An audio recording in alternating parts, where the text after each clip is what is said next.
quero dar as boas-vindas para vocês que realmente querem mudar através da informação, querem organizar aquilo que vocês já sabem, mas precisam estruturar. E a gente está falando do jejum intermitente. O jejum intermitente, ele é algo que você pode praticar naturalmente. No entanto, se você tiver a estrutura correta, tiver as informações adequadas para aquele momento que você está vivendo, os resultados são muito promissores. Tanto físico, quanto emocional, quanto espiritual. A gente tem aí várias nuances do jejum para que a gente possa retirar resultados dele. Só que existem mulheres que, às vezes, não conseguem, não é porque falta de vontade, ou pouca vontade, ou falta de força de vontade. Falta, às vezes, ela quer mudar o corpo em meio ao caos. E esse caos pode ser um caos de saúde, caos do ambiente, caos emocional. E a gente vai aqui, então, organizar o que nos cabe. Informações para que você possa, pelo menos, modular aí alguma coisa. Pelo menos, organizar alguma coisa. Que, através dessa organização, você vai obter resultados. Então, é isso que a gente fala sempre. Não existe resultados se a gente não tiver uma organização, pelo menos. Mesmo assim, você pensando assim, Jaque, mas o jejum, ele é algo fisiológico. Ele tende a dar certo.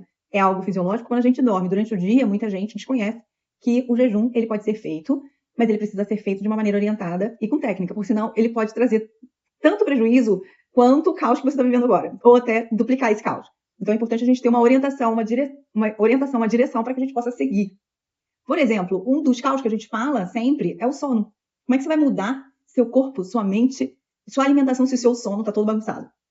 Horários, assim, completamente irregulares. Então, você tomou café um dia no horário, você almoçou no outro horário que você almoçou diferente do dia anterior, você jantou 11 horas da noite e no dia anterior você jantou às 6 da tarde. Então, o corpo, ele começa a viver no automático, de fazer o que dá.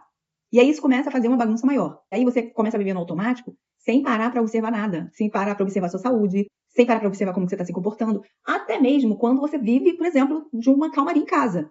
Você trabalha em casa e, da mesma forma, você consegue viver no automático, sem se permitir, sem ter aquela pausa para você se observar. E tem sempre aquele pensamento intrusivo, né? Eu compenso depois.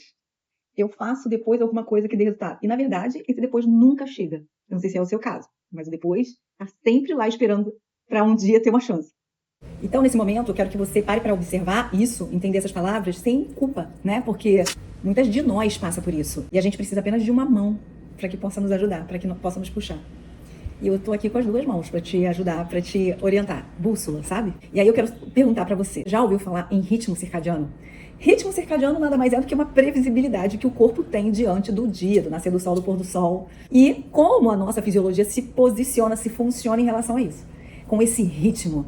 Então, como que ela funciona, como a nossa fisiologia funciona em determinados momentos do dia. Vamos supor que quando você acorda, o seu corpo está de um jeito. Seu sistema endócrino está se comportando de um jeito. O que é isso? Produção hormonal. Está se comportando de um jeito. Meio-dia, de outro jeito. 5 da tarde, de outro. A prova disso, que muitas de vocês aqui podem atestar que essa hora é a hora do docinho. É a hora que todo mundo sente vontade de comer doce. Todo mundo não, mas uma boa parte das mulheres pode falar assim, nossa, eu sinto vontade, ou sinto muito mais fome à tarde. É ou não é? E isso que é a previsibilidade que o corpo tem, justamente esta previsibilidade, a gente precisa usufruir dela.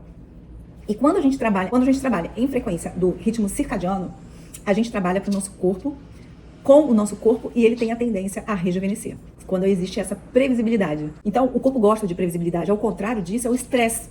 E aí, quando você estressa o corpo, você deixa o corpo mais envelhecido. Então, quando o corpo se trabalha com a previsibilidade, e a gente trabalha junto com o ritmo circadiano, o corpo gosta disso, porque ele se prepara para isso, tá? Vamos dar um exemplo assim básico.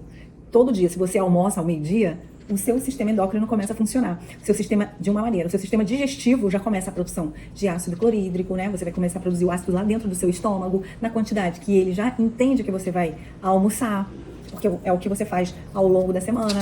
E assim, quando você faz isso diferente, come, dorme, sempre em horário, isso gera estresse, como eu falei. Quando há estresse, há um envelhecimento do corpo. Quando há imprevisibilidade, o corpo entra no modo sobrevivência. E a gente vai falar assim, e dormir mal, né? O que dormir mal tem a... Dormir mal gera mais fome, que gera mais ansiedade. Porque a privação de fome altera os hormônios da fome. Aumenta o desejo por açúcar. Pode observar, toda vez que você dormiu mal, você acorda com aquela vontade de comer carboidrato. Presta atenção nisso. E você tem vontade de comer não só carboidrato, mas açúcares assim bem rápidos, sabe? Que isso piora a ansiedade. E isso pode gerar estresse, que aumenta cortisol, E cortisol alto, que gera todo esse caos na hora da alimentação, é diferente de força de vontade. Entende como a gente precisa prestar atenção, porque uma coisa liga a outra? Uma coisa está muito relacionada à outra. E aí a gente vai entender tudo, porque a gente precisa fazer o fechamento. A gente precisa fazer o fechamento, ó, disso tudo. E aí, povo mais lindo do mundo, cortisol alto é diferente de força de vontade. Porque isso não é força de vontade, é biologia.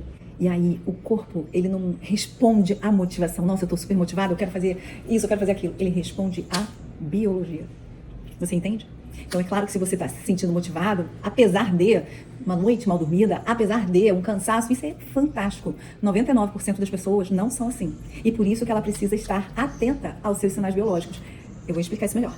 O cortisol alto, o corpo se sente ameaçado. Então ele precisa de uma energia, certo? Quando você vai correr, você já tentou correr fraca? Você já tentou correr sem alimento? Você já tentou lutar, fazer força sem alimento? Você se sente fraca. Então, quando o cortisol aumenta, e você, por conta do sinal do estresse, né? Que você dormiu mal, que você, enfim, você tá no caos ambiental, você tá em algum tipo de situação, o corpo quer uma energia. Isso não é sinal de fraqueza moral, isso é bioquímica. É corpo, mente respondendo essa bagunça toda. E aí, lindas? E aí, Jaque, como é que eu faço com essa bagunça toda? Eu não durmo bem, eu me alimento nos horários diferentes, eu estresso meu corpo constantemente, e eu tenho uma resposta pra você. Pra esse corpo que anda meio perdido, cabisbaixo, capenga, xoxo. Então, a resposta que eu tenho é, a gente pode, com uma prática que é o jejum, melhorar tudo isso. Melhorar o sono, melhorar a nossa vontade de comer doce, melhorar a ansiedade, melhorar a saúde de uma maneira geral. Só que a gente precisa entender uma coisa. O tempo de jejum importa. Jejum não é ficar sem comer. E jejum só começa depois que o corpo entende o ritmo, entende os seus sinais biológicos. E o jejum, ele só tem um resultado quando o corpo está preparado para ele. Porque o fígado, minhas meninas lindas, que é o órgão-mãe, que vocês já ouviram falar, preparar todos esses macronutrientes que são proteína, gordura, carboidrato, e se ele não estiver competente, vamos dar um exemplo, sei lá, uma esteatose hepática, você não vai ter uma eficiência nesse jejum. Então, é importante que a gente melhore a nossa alimentação, que a gente desintoxique este fígado. Porque se você não fizer isso, se você ficar só sem comer, o seu jejum vai ser um jejum meia bomba. Entende? Então, o jejum não funciona quando a casa está bagunçada. Ele só funciona quando existe uma ordem. Só funciona quando o corpo entende que existe uma ordem. E no que o jejum pode ajudar? Ele pode ajudar no emagrecimento, melhora a clareza e reduz os beliscos. Também ele pode ajudar na prevenção das doenças metabólicas. Então, vamos fazer uma tarefa de casa aqui. Hoje, você vai fazer um jejum, de hoje para amanhã, tá? Você vai fazer um jejum e você vai contar. Ele não pode ser um jejum, digamos, rápido, assim. A gente não pode chegar e fazer um jejum. Lembra que a gente tem uma bagunça para arrumar? Então, a gente não pode chegar e fazer um jejum de 16 horas. Nunca. Primeiro, o corpo ele precisa aprender a retirar da gordura fontes, né? Matéria-prima para virar energia. Porque você não tá comendo? Então tem que tirar de algum lugar. Ele vai tirar da gordura. Mas como ele vai tirar da gordura se você sempre come na hora que você tá com fome? Certo? Então ele precisa aprender. Como que ele vai aprender? Fazendo aos poucos. Então, vamos supor que você costuma dormir 8 horas por noite. E aí você toma café da manhã assim que você acorda. Então você acordou às 7, às 8 horas da manhã, você já tá tomando seu cafezinho da manhã. Então você fica 8 horas em jejum aí, né? Basicamente. Então a gente vai aumentar esse tempo de jejum. Então se você fica 8 horas de jejum, você vai aumentar para 10 horas. Se você fica 10 horas em jejum, você vai aumentar para 12. Esta é uma das tarefas de hoje para amanhã. A outra tarefa é você pegar uma folha de papel, né, folha de papel ao maço, uma folha de papel ofício, uma folha de papel, e você vai anotar aquilo que você está observando durante esse período. Não estou observando nada. Ou eu estou observando que eu fui mais vezes ao banheiro fazer xixi. Ou eu estou observando que eu preciso de água, que aumentou minha sede. Então, nesse momento de poucas horas de jejum, a gente vai apenas observar e a gente vai apenas anotar. E beber muita água. Muita água. Então, tenha isso em mente. Quando a gente executa um jejum, a gente precisa beber muita água. Até amanhã, até o nosso próximo vídeo. Eu estou muito feliz de estar aqui com vocês. Esse grupo está muito bacana. E eu também estou muito feliz pela confiança. Tem pessoas aqui que eu já conheço e estão sempre comigo. Isso me traz muito contentamento, porque faz com que eu entenda que confia naquilo que eu trago aqui no trabalho. Que a gente sempre conversa, né? Então, um beijo, até amanhã, até o próximo vídeo.